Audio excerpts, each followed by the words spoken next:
వాయువ్య దిశలో ఇలా ఉంటే డబ్బు ఎంత వచ్చినా అప్పులే మిగులుతాయి. ఇల్లు కట్టేటప్పుడు ప్రతి ఒక్కరూ వాస్తు ప్రకారంగా ఉండాలని చూస్తారు. కానీ కొంతమంది చిన్న చిన్న తప్పులు చేస్తూ ఇబ్బంది పడుతుంటారు. కానీ వాస్తుశాస్త్రం నిజంగానే మన జీవితాలపై చాలా ప్రభావం చూపుతుంది. మనం ఆర్థికంగా, మానసికంగా ఆనందంగా ఉండాలంటే తప్పనిసరిగా ఈ జాగ్రత్తలు తీసుకోవాలి. ఈ నియమాలు మీ ఇంట్లో సమతుల్యతను కాపాడేందుకు బాగా సహాయపడతాయి.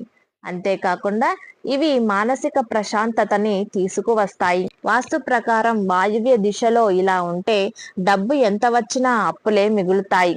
అంతే తప్ప మీరు ఎంత కష్టపడినా మీరు జీవితంలో ఏమీ సాధించలేరు. కాబట్టి ఈ వాస్తు నియమాలు గనక తప్పక పాటిస్తే మీరు ఈ సమస్య నుంచి బయటపడి మీకు అన్ని విధాల అదృష్టం కలిసి వస్తుంది.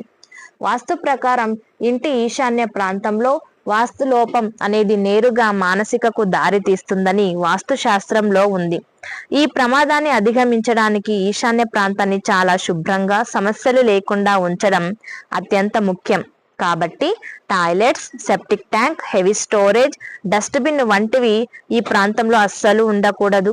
మరోవైపు నీటి మూలకాలు, బాత్రూమ్, హాల్, పూజా మందిరం ప్రవేశ ద్వారాలు ఈశాన్యాన్ని సానుకూలంగా, ఆరోగ్యవంతంగా చేస్తుందని వాస్తుశాస్త్రం చెబుతోంది. ఉత్తర, పడమర అలాగే తూర్పు, దక్షిణ దిశలో అధిక పొడిగింపు ఉంటే అది అస్సలు మంచిది కాదు. ఈశాన్యంలో భారీ కోత నిరాశ, నిస్పృహాలకు దారి తీయడమే కాకుండా మీ ఆరోగ్యాన్ని దెబ్బతీస్తాయి. ఇంటికి తూర్పు వైపున అధిక మొక్కలను ఉంచడం ద్వారా మానసిక ఆరోగ్య సమస్యలపై ఎఫెక్ట్ చూపిస్తుంది. కాబట్టి ఇంటి నిర్మాణాన్ని అనుసరించి వాస్తు ఇంటికి తూర్పు వైపున అధిక మొక్కలను ఉంచడం ద్వారా మానసిక ఆరోగ్య సమస్యలపై ఎఫెక్ట్ చూపిస్తుంది. కాబట్టి ఇంటి నిర్మాణాన్ని అనుసరించి వాస్తు శాస్త్రజ్ఞుడి సాయం తీసుకోవడం చాలా మంచిది. ఆగ్నేయ దిశలో నీటి నిల్వ చేయడం వాస్తవానికి అగ్ని మూలకం మీద ప్రభావం చూపి మానసిక శాంతికి భంగం కలిగేలా చేస్తుంది. ఇంటి దక్షిణ ప్రాంతంలో సరైన వాస్తు లేకపోవడం విశ్వాసానికి దోహదం చేస్తుంది. దక్షిణాన ఎరుపు రంగు కనపడేలా చేయడం సౌకర్యాన్ని పెంచుతుంది. ఇంటి నైరుతి ప్రాంతం మానసిక స్థిరత్వాన్ని ప్రభావితం చేసే ముఖ్యమైన దిశ కావున ఈ ప్రాంతంలో మాస్టర్ బెడ్ రూమ్ ఉంటే స్థిరత్వం, నాయకత్వం, అప్రమత్తతను నిర్ధారిస్తుంది. వాయువ్య పశ్చిమాన ఫైనాన్షియల్ జోన్ అని అంటారు. ఈ ప్రాంతంలో బెడ్రూమ్ ఎక్కువ కాలం ఎక్స్పోజర్స్ ఉండటం అనేది వరుస సమస్యలకు దారి తీస్తుంది. చివరికి ఈ పరిణామాలు నిరాశ, నిస్పృహలకు దారితీసే అవకాశం ఉంటుంది.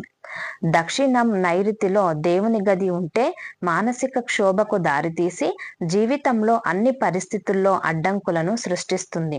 అయితే వెంటనే దానిని ఈశాన్య ప్రాంతానికి మార్చడం వల్ల ఆ అడ్డంకులను అధిక స్థాయిలో తొలగించవచ్చు. నీలం రంగుతో కూడిన తేలికపాటి నిర్మాణాలు, ఇంటి నైరుతి ప్రాంతానికి దక్షిణాన ఉన్న గదిలో టాయిలెట్ ప్రవేశం ఉంటే నిరాశ, నిస్పృహ వంటి సమస్యలు దూరమవుతాయి. ఎటువంటి వాస్తు కోణం లేని అసంకల్పిత నిర్మాణాలు అస్సలు చేయొద్దు. ఇంటి నిర్మాణం గోడను నిర్మించాలని భావిస్తే వాస్తు నిపుణులని సంప్రదించడం చాలా మంచిది. పైన చెప్పిన విధంగా మీరు ఈ వాస్తు నియమాలను పాటించడం వల్ల వాస్తు దోషాలు లేకుండా మీరు మీ ఇంట్లో చాలా ప్రశాంతంగా ఉంటారు.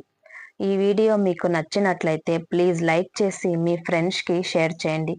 అలాగే మా కొత్త వీడియోస్ మీకు వెంటనే చేరాలంటే మా ఛానల్ని సబ్స్క్రైబ్ చేసి పక్కనే ఉన్న బెల్ ఐకాన్ని ప్రెస్ చేయండి. Thanks for watching.